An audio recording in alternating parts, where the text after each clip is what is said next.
Okay, I'm a barefooter, so I got into that about 10 years ago, so I don't use metal shoes on my horses, but I do the barefoot trim, which is we just kind of look at replicating what the wild horse's hoof tells us and how that looks, and that's what we always try to aim for in our horses' feet.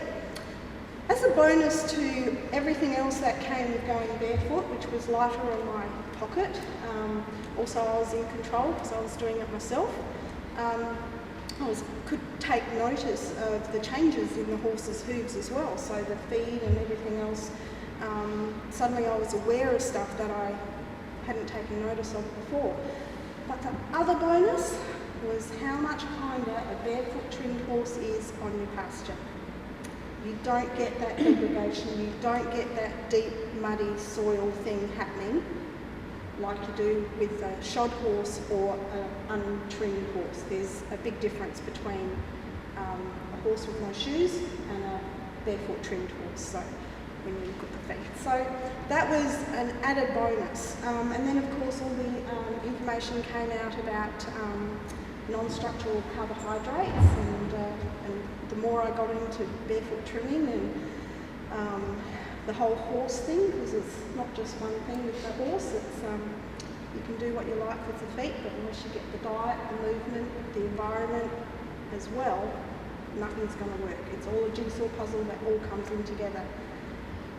So that's when I found Bob. I said, I want native pasture.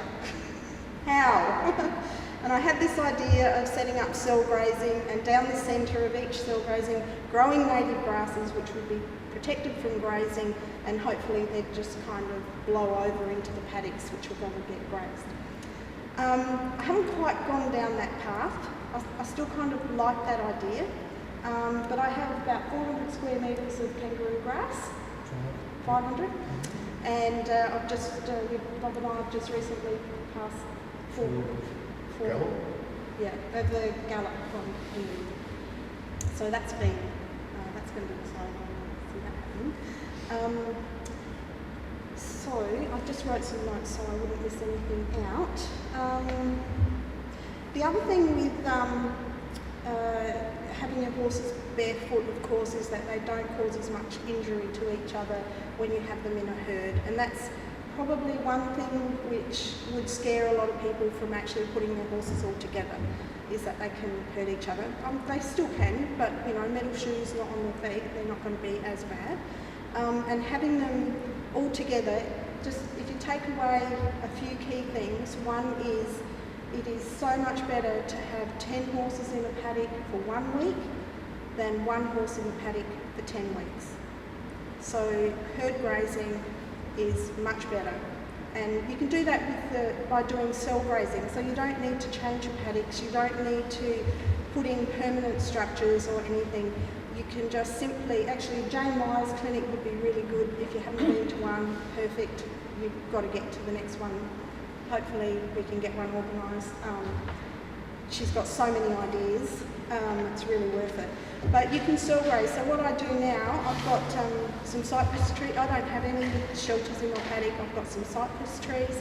That's my sacrifice area. And then from that, they can go out and they go down the side of the paddock, and then they're grazing along the bottom of the paddock. And I'm moving the braid, equibraid tape up just a little bit once a week, and they're just grazing that. So they're moving off from where their manure is, and I've got some lovely dung beetles, and I can stand there and watch them get rid of the dung for me. But I'm moving the horses grazing away from that dung, and they're coming up the hill.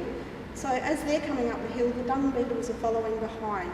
And these are, I've had Bernard Dobie, and we've introduced the Bubis bison, and they'll take a whole dung pile and bury it up to 1 metre down, and that'll go through our gravelly bit and our clay bit. So my paddock isn't very aerated and it's quite compacted, so this is really important to get these dung beetles coming up the hill. So they're following the horses, so that's working really well. So I've kind of really moved away from my original plan of having a seed bank.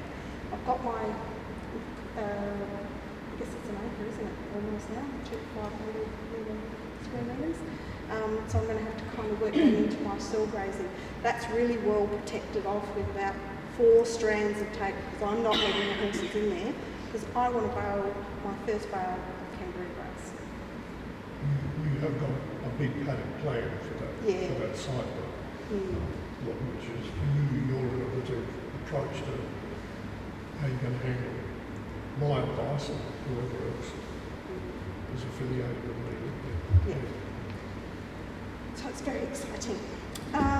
So the dung beetles. Okay, I've actually found it so much cheaper going down this path as well, because I don't have to worry about changing my fencing. Obviously, I'm looking after my own horses' feet. I'm not having to buy in food much, but I am at the moment, because obviously we're all struggling a little bit. We do cut a bit of hay on our property as well. That's just meadow hay, exotic meadow hay, which I hope eventually I can introduce some native grasses into that as well, just to keep that non-structural carbohydrates down. Because I do have a horse that does, or can founder if he gets too much sugar. And it's not very expensive, and you can practice in an area. It helps you to work out what grasses your horses are actually eating, what they're grazing, when you're just giving them like a 3-metre strip of a 1,000-metre area, like a cross, and you give them 3 metres once a week. And I've got 4 horses. You can see what they eat first, what they leave behind, but then what they'll go back and clean up later. So I don't give them too much at once, because I don't want them taking all the ice cream before they eat their veggies. So that sacrifice area is what's really helping me maintain this cell grazing. Just having that one area which is around where they can get shelter.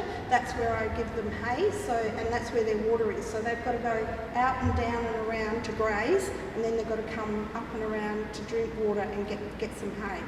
And that's been working really, really well. Gives them the movement, which helps their feet as well. So it's all working in together. How fast are you stopping away at night? Or they've got access to all that all the time, and you just move it? Yeah. Towards the end of summer, I was looking at closing them off to protect what we had. But when I actually looked at the ground, where they do make the tracks similar to sheep and that, but they weren't degrading anything more. So I just put some wood, because I've got an Arab, because he won't step over anything. So I put a bit of wood there, and he'll move around, and then the others do, and then when I see that getting a little bit marked, I'll just put a couple of rocks or something. It doesn't take much. When they're in a gallop, I'll jump over them. That's great.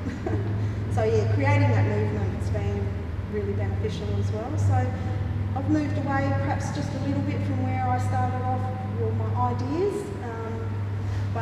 and I haven't put anything permanently in place except my native grass patch.